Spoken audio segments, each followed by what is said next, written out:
기도하겠습니다. 하나님, 말씀 앞에 겸손히 머리를 조아립니다. 성령님께서 우리 각자의 마음을 감동하시고 깨우쳐 주심으로 하나님의 말씀이 잘 깨달아지고 믿어지게 하여 주시고, 말씀의 원리를 우리의 삶 속에 온전히 실천함으로 말씀을 통해서 약속하시고 이끄시는 은혜와 축복을 저희들이 온전히 누리며 살게 하여 주시옵소서. 종의 입술을 주님의 도구로 삼으셔서 우리 각자에게 친히 말씀하시며 우리 한 사람 한 사람의 심령과 생활에 이루셔야 할 하나님의 역사를 온전히 성취하는 도구로 사용하옵소서. 예수님의 이름으로 기도하옵나이다. 아멘. 다윗이라고 하면은 이스라엘 역사에 가장 빛나는 이름을 남긴 영웅이라 하겠습니다. 이 다윗을 빼놓고는 이스라엘의 역사를 이야기하기가 곤란할 그런 지경이 아니겠습니까? 정말 성공한 사람이고 그의 인생이 참 찬란하게 빛났던 위인이다, 이렇게 평가를 해볼 수 있겠지요. 자, 그런데 이 다윗이 이런 험한 일을 당했다 하는 것은 생각하기가 좀 어려울 겁니다. 저 오늘 본문의 그 34편 34 옆에다가 갈로 속에 작은 글씨로 써놓은 거 있지요. 그 부분을 한번 보십시오. 다윗이 아비멜렉 앞에서 미친 채 하다가 쫓겨나서 지은 시, 이렇게 돼 있죠. 이 시편 34편이 어떤 배경에서 지어졌느냐, 바로 이거예요. 미친 채 하다가 쫓겨나서 지은 시. 다윗이 미친 짓을 했다 이 말이에요. 진짜로 미친 게 아니고 미친 짓을 했다. 이 다윗이, 이 유명한 다윗이, 이 온 이스라엘에 존경받는 다윗이 미친 짓을 했어? 이런 일도 있냐고? 이 이야기는 사무엘상 21장에 써 있는 내용입니다. 다윗이 아주 어린 나이에, 아마도 한 15살 미만이었지 않을까 싶어요. 골리앗과 싸움을 했잖아요. 그 어린 소년이 15살짜리가 전쟁터에서 이 전쟁의 영웅과 싸움을 한다? 상상하기 어려운 일이죠. 그런데 다윗이 그걸 했어요. 그래서 일약 하루아침에 이스라엘의 스타가 된 거잖아요. 사울은 천천히요 다윗은 만만이라, 그 노래의 주인공이거든요. 그때부터 이스라엘의 주목을 받으면서 승승장구하는 듯이 보였는데, 그 절정은 아마도 왕의 사위가 되는 거 아니었을까 싶어요. 왕의 사위, 부마라 그러죠, 그죠? 왕의 사위가 되었습니다. 출세하고 성공한 것이죠, 그죠? 이보다 뭐 더 좋을 수 없는 아주 귀한 자리에, 높은 자리에 오르고 그런 큰 대접을 받게 됐습니다. 그런데 이게 복이 아니라 사울왕이 파놓은 함정이었죠. 사위로 삼는다 그러면서 다윗을 잡아 죽이려고요. 사울에게 가장 무서운 정적이 다윗이었거든요. 이놈을 없애버려야 후환이 안 생긴다, 뒤 걱정이 없다. 그래서 다윗을 죽이려고 그랬던 거잖아요. 그리고 허겁지겁 도망을 치는 수밖에 없어요. 어디 가야 살아남겠냐 말이죠. 그래서 다급하게 도망을 친 곳이 어디냐? 블레셋 땅이에요. 블레셋 땅에는 원래 누가 살던 땅이냐면은 바로 자기가 쳐 죽인 골리앗, 골리앗의 고국이 블레셋이잖아요. 거기 딱 가니까 블레셋 사람들이 뭐라 그랬어요? 이놈 철천지 원수가 지발로 찾아왔다. 이렇게 된 거 아니겠어요? 그죠? 골리앗을 죽인 원수니까. 이 골리앗이 자기 나라에는 얼마나 중요한 장군인데 이 골리앗을 죽여버리고 블레셋을 완전히 망조가 들게 만드는 그 장본인 그 다윗이 또 찾아왔단 말이에요. 쫓겨서 찾아왔단 말이에요. 그러니까 찬스다. 그리고 다윗을 죽이려고 한 거 아니에요. 이참에 죽여버리자. 이거 살려놓으면 앞으로도 또 문제가 될 거야. 그래서 이 가드 왕, 블레셋의 5방백 중에서 가드 왕이에요. 아기스가 다윗을 죽이려고 그랬잖아요. 여기는 아비멜렉이라고 써 있어요. 근데 왜 아기스가 아니고 아비멜렉이냐? 그거는 이 아비멜렉은 이름이 아니라 왕이라는 뜻이에요. 대통령 뭐 이런 것처럼 직위의 이름이다. 이렇게 보시면 돼요. 그러니까 아기스가 진짜 이름이고 아비멜렉은 왕을 가리키는 표현이다. 이렇게 해석을 해도 아마 큰 문제가 없을 것 같아요. 자, 그러니까 다윗이 이 위기를 탈출하기 위해서 생각해낸 게 뭐냐? 미친놈 행세를 하자 이거예요. 그래서 수염에다가 침을 질질 흘리고 다니고, 그다음에 대문에다가 막 똥을 막 쳐바르고, 이런 미치광이 짓을 했거든요. 그러니까 가드 왕이 보고 뭐 이런 미친놈을 데리고 와서 이거 그냥 내버려 놔둬야 아무 쓸모 없겠거든요. 그냥 쫓아버려. 그래서 쫓겨났어. 그리고 쫓겨났다고 써놨잖아요. 쫓겨나서 지은시다 이렇게 있잖아요. 쫓겨났어. 쫓겨나서 그게 너무 감사해서 지은 시가 바로 이 시다 말이에요. 쫓겨난 게 감사하는 경우도 있네 이렇게. 다윗이 이런 고난을 당했습니다. 그런데 이게 고난의 전부가 아니에요. 이 고난의 연수가 적어도 10년은 넘었을 것 같습니다. 다윗이 왕이 된 때가 30살이거든요. 그런데 쫓겨다닌 것은 아마도 15살에 등장을 해서 결혼을 하고 그러면서 몇 년 지났다 하더라도 아마 20살을 넘지 않았을 것 같아요. 그럼 그때부터 10년 넘은 세월을 쫓겨다녔다고요. 죽을 고비를 넘나들면서요.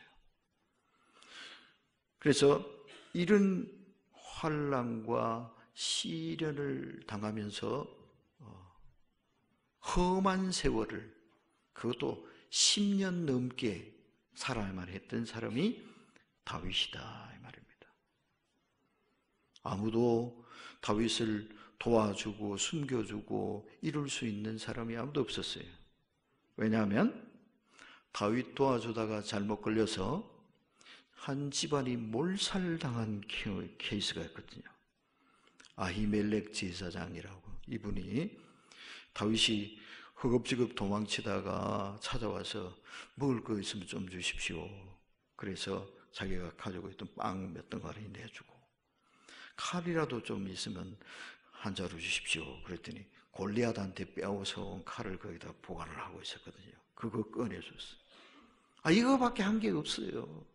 그런데 나중에 사울이 이 사실을 알고는 다윗을 도와줬다고 아히멜렉 제사장과 함께 85명의 제사장들을 다 죽여버렸대요. 그러니 누가 다윗을 두둔할 수 있겠어요? 숨겨줄 수 있겠어요? 그 다음 자기도 죽는데.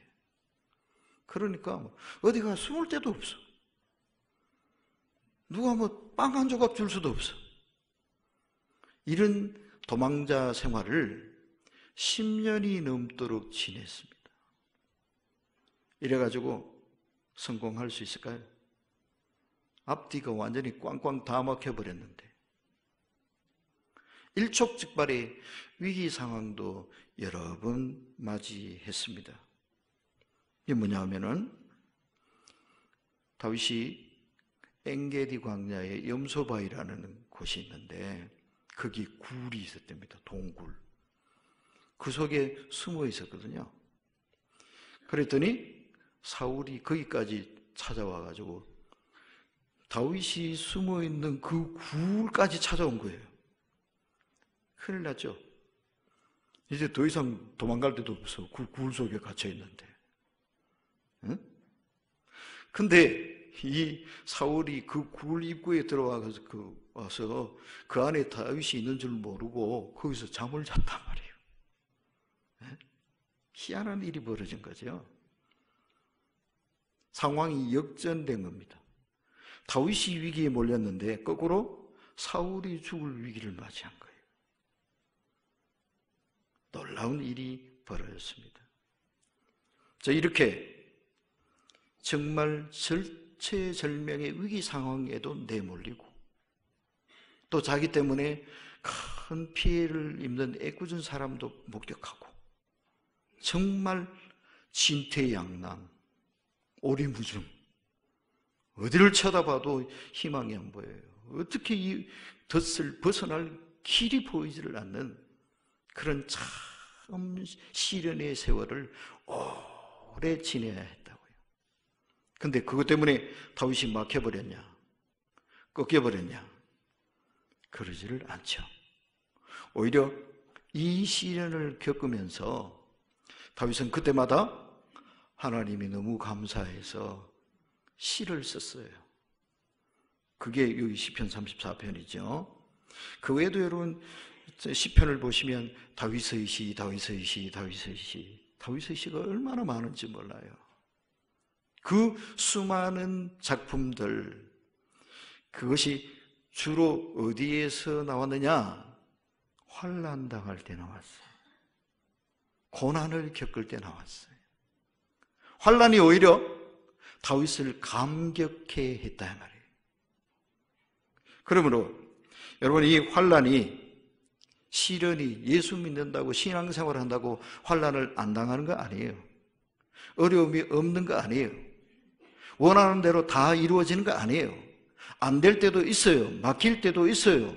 두려울 때도 있어요. 겁날 때도 있어요. 그런데 그것이 꼭 나쁜 것만은 아니다. 이걸 우리 기억했으면 좋겠어요. 어려운 일을 당해도, 겁나는 일을 당해도 그것 때문에 꼭 잘못되라는 법 없다. 오히려 그것이 우리를 더 크고 깊은 감사의 삶으로 이끌어 나갈 수 있다 하는 것을 기억했으면 좋겠어요. 결국 다윗을 만든 것이 뭐냐? 이 10년 넘는 세월을 쫓겨다니면서 고생한 이 고난의 세월들이 다윗이라는 영웅을 만들어냈다. 이렇게 말할 수 있다 이 말입니다. 고난이 없었더라면, 이 아픔의 세월들을 통과하지 않았더라면 위대한 다윗도 없는 것이다. 이렇게 말할 수 있다 이 말이에요. 근데 여기서 이제 하나 짚고 넘어가야 될 일이 있어요. 고생을 하면, 시련을 당하면 다 성공하느냐? 고난당하는 것이 다 감사로 이어지느냐? 그것은 아니다라는 거죠. 아마 고난 속에 허물어져 버리는 사람들이 더 많을 겁니다. 시련을 당해서, 너무 막막한 일을 당해서 자기 스스로 자기 삶을 포기하는 사람도 있잖아요. 그죠? 그러니까 이런 사람들에게는 고난이 유익이 아니죠. 고난 때문에 망했죠. 그런데 그러면 무엇이 이 둘 사이의 차이를 만들어내느냐? 그게 뭘까요? 그것은 바로 하나님께 대한 신뢰입니다. 하나님께 대한 믿음이라 말입니다. 하나님을 신뢰하고 하나님을 믿었던 다윗은 고난이 문제가 안 됐습니다. 오히려 약이 됐습니다. 자신을 더 단단하고 더 성숙하고 더 위대한 인물로 만들어주는 약이 됐단 말이에요. 보약이 됐단 말이에요. 그러나 이 하나님을 놓쳐버리고 고난에 짓눌려 버리면 그걸 감당치 못해서 그냥 무너져 내려버릴 수도 있다. 그런 사람들이 훨씬 더 많다 하는 이것을 우리가 기억해야 합니다. 다윗도 이 큰 고난을 당했습니다. 그러나 그 고난에 꺾이지 않았습니다. 2절을 보십시오. 내 영혼이 여호와를 자랑하리니 공고한 자들이 이를 듣고 뭐하리라? 기뻐하리로다. 공고한 중에 있어도 뭐 할 수 있다? 기뻐할 수 있다. 여러분, 놀라운 일 아닙니까? 고난을 당했는데, 근심 걱정거리를 당했는데, 그럼 그것 때문에 한숨 쉬고 눈물 흘리고 훌쩍거리고 쓰러져야 될 텐데, 다윗은 오히려 공고한 자들이 이를 듣고 기뻐하리로다 그랬잖아요. 기뻐할 수 있다고요. 왜 그러냐? 4절을 같이 함께 한번 읽어보겠습니다. 4절 시작.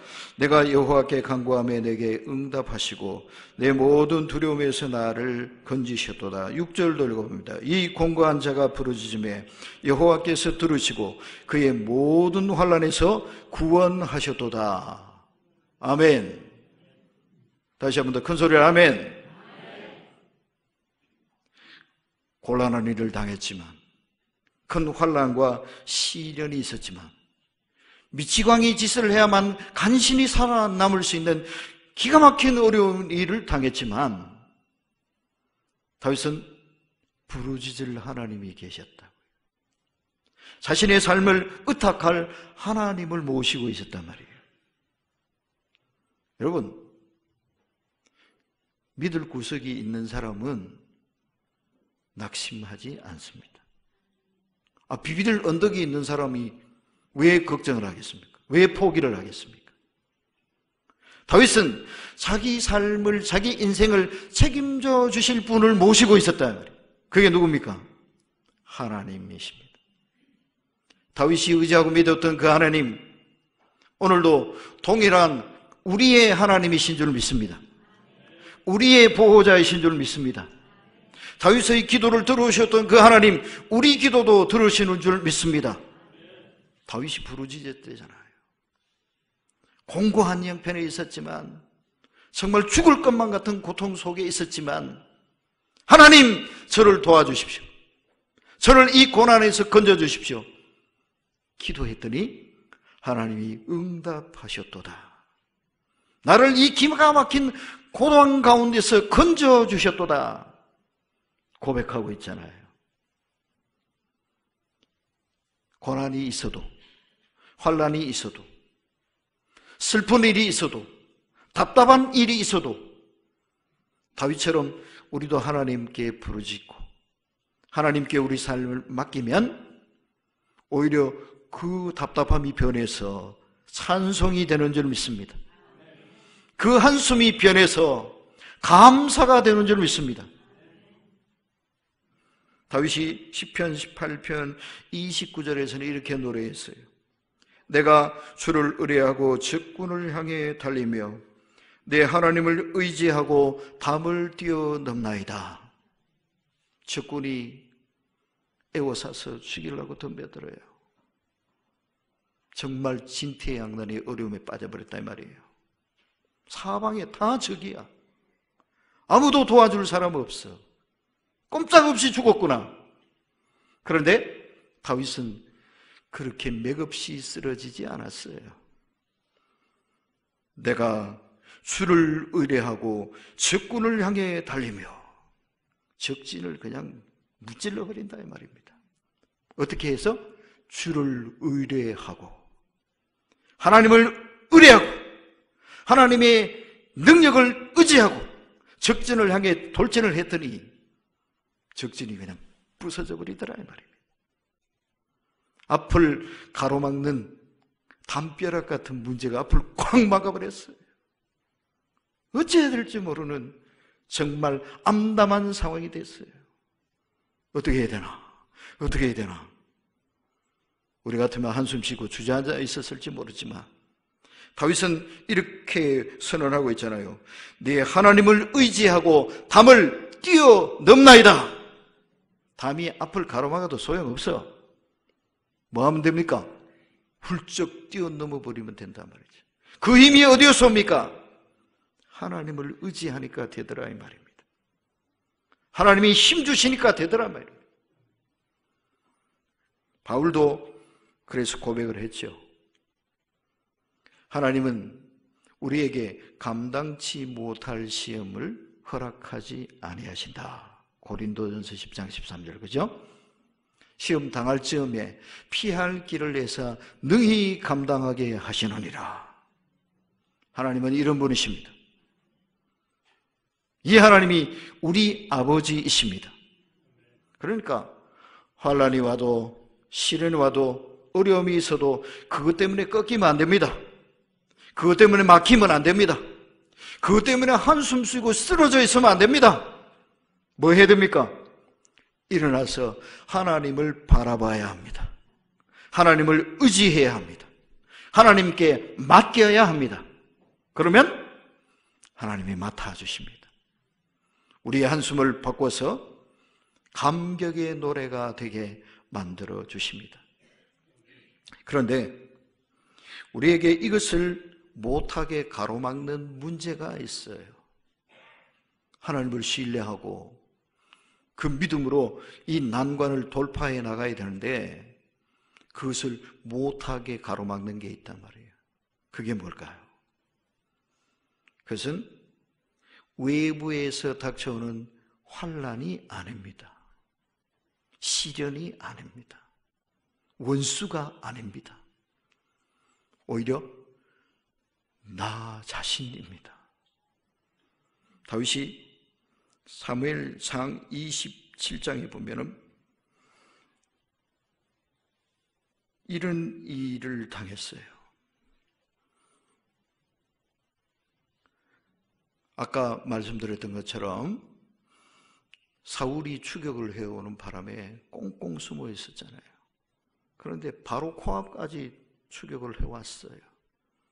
이제 맞부딪히면 수많은 사람이 죽고 다치거나 아니면 자기가 잡히거나 하는 이런 일촉즉발의 위기 상황에 아주 끝간 코너로 몰린 거죠. 그랬는데 아까는 잠자다가 걸렸고 그래서 옷자락을 베어왔거든요. 또 그런 일이 한 번 더 있었어요. 시황의지에서 숨어 있었는데 이 사울이 추격을 해와서 밤이 되니까 야영을 했어요. 서로 이제 아주 가까운 곳에 다윗은 숨어 있고 사울은 어디 다윗이 숨어 있는지도 모르고 거기 이제 군대를 모아놓고 잠자고 있었던 거죠. 그 내려가서 적진에 내려가서 왕이 있는 데로 내려가서 잠자고 있는 거기서 사울의 창과 물병을 가지고 와요. 부하가 찔러 죽이자는 거예요. 안 돼! 하고 말려놓고요. 이렇게 해서 2번 위기를 넘겼어요. 자기가 위기에 빠졌는데 사실은 사울이 더 위기에 빠져버렸죠. 그죠? 하나님은 아주 희한하게 역사하십니다. 하나님을 신뢰하고 하나님을 의지하고 믿음으로 나갈 때는 어렵기는 어렵지만 힘들기는 하지만 고단하기는 하지만 정말 위험해 보이기는 하지만 오히려 안전했다 이 말입니다. 희한한 방법으로 하나님이 지켜주시니까. 그런데 이 일을 당하고 난 뒤에 다윗이 이랬답니다. 사무엘상 27장 1절에 이래 써 있어요. 다윗이 그 마음에 생각하기를, 자기 생각에 말이에요. 에? 하나님이 말씀하신 게 아니라 자기 생각에. 뭐라고 생각했을까요? 2번은 피했는데, 결정적인 위기를 2번은 피했는데 이러다가 결국은 잡히고 말겠지. 누가 생각해? 자기 생각. 다윗이 그 마음에 생각하기를. 이 자기 생각이 하나님의 약속을 못 믿게 만들어버려요. 하나님이 모압 땅에 잘 숨어있는 다윗을 끄집어내서 이 유다 땅으로 오게 하신 분이 하나님이시잖아요. 여기서 막 도망다니면서 숨어 지내는 그 고단한 생활을 하게 하셨거든요. 그렇게 하실 때 잡혀 죽으라고 그렇게 하신 거 아니잖아요. 내가 책임질 테니까 너는 좀 힘들더라도 잘 버텨봐. 안전은 걱정하지 말고 내가 지켜줄게. 약속하시고 여기 유다 땅에 와서 쫓겨다니면서 고생하게 하신 거잖아요. 그렇기 때문에 고생은 막 죽도록 고생했어요. 그런데 오히려 안전했어요. 자기를 죽이려던 사울이 더 위험했어요. 그런데 자기 생각에 더 안전한 곳으로 찾아간다고 한 것이 뭘 했느냐? 또 블레셋 땅으로 또 간 거예요. 이번에는 세월이 흘러서 아마 블레셋하고도 적의 적은 나의 친구 뭐 이런 거 있잖아요. 그래서 블레셋 사람들이 다윗을 받아줬어요. 한동안은 야, 내 생각이 맞았어. 블레셋으로 망명을 가니까 사울이 못 따라오잖아요. 군대를 철수해서 돌아가잖아요. 야, 내가 참 잘했어. 안 그랬으면 아직도 쫓겨다니고 있을 거 아니야? 그랬는데 그거는 잠시고요. 이 결정 때문에 다윗이 정말 심각한 어려움에 빠집니다. 그게 이제 사무엘상 30장의 이야기가 나오거든요. 거기에 대목이 이래요. 다윗과 그의 사람들이 울 기력이 없도록 울었더라. 여러분, 울 기력이 없도록 울어보신 적 있습니까? 다윗은 너무 기가 막혔어. 울 기력이 없도록 울었더라. 이런 일을 당했어요. 하나님 말씀 따라 쫓겨다닐 때는 이런 일이 없었어. 오히려 고생은 했지만 가슴이 뿌듯했어. 또 안전했어. 행복했어요. 그런데 자기 생각 따라 더 안전한 곳을 찾아간다고 간 곳이 오히려 이런 절망의 자리로 집어던지고 만 꼴이 됐단 말이에요. 이거 우리 기억해야 됩니다. 우리 생각의 함정에 빠지면 안 된단 말이에요. 우리 생각 때문에, 우리 계산 때문에 하나님의 약속을 놓치면 안 돼요. 하나님의 말씀을 묵살하면 안 돼요. 내 생각보다 하나님의 생각이 더 중요합니다. 하나님의 약속이 더 중요합니다. 힘들어도, 고단해 보여도, 손해가 나는 듯 보여도 하나님 말씀대로 해야 됩니다. 내 생각대로, 내 계산대로가 아니라요. 거기에 승리가 있습니다. 하나님의 은혜가 있습니다. 그리고 그 고난 끝에 하나님이 부어주시는 놀라운 은혜가 임하게 되는 겁니다. 다윗이 불렀던 이 감격의 노래를 하나님이 우리도 부르게 하실 것입니다. 하나님의 말씀에 온전히 순종하고 하나님의 언약의 말씀을 꼭 붙들므로 우리도 다윗처럼 고난을 감사로 바꿔버리는 그런 은혜와 축복이 있기를 원합니다. 기도하겠습니다. 하나님, 우리의 삶에도 환난이 있고 눈물이 있고 한숨이 있습니다. 그러나 다윗처럼 믿음으로 하나님을 신뢰하고 하나님께 모든 것을 맡김으로 하나님이 담당해 주시고 승리하게 하시는 하나님의 복을 누리며 가슴 벅찬 감사의 노래를 지어 바칠 수 있는 그런 승리가 우리에게도 있게 하여 주시옵소서. 예수님의 이름으로 기도하옵나이다.